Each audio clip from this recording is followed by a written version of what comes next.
From VOA Learning English, this is the Economics Report. China will not ease government control over the stock market, said the new top securities official. Those controls include how stocks are offered for public sale.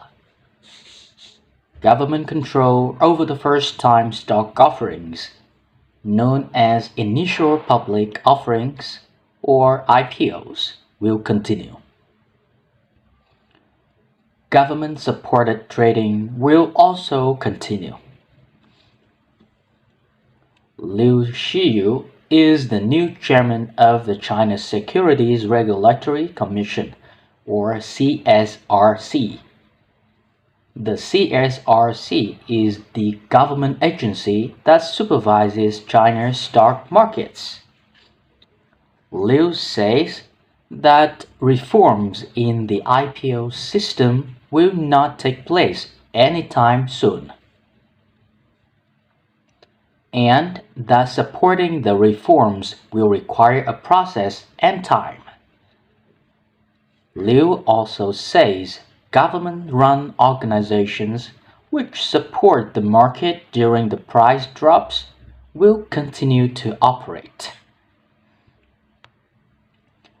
China is open about its direct intervention in the market to support stock prices. The government-run China Securities Finance Corporation Limited has played a major part in supporting the stock market.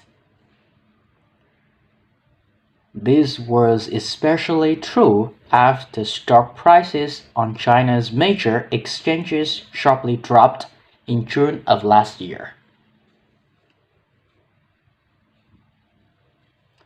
The fund reportedly has invested in almost 600 publicly traded companies. Johnny Fang is a stock expert with Shanghai-based Zhezban Advisors.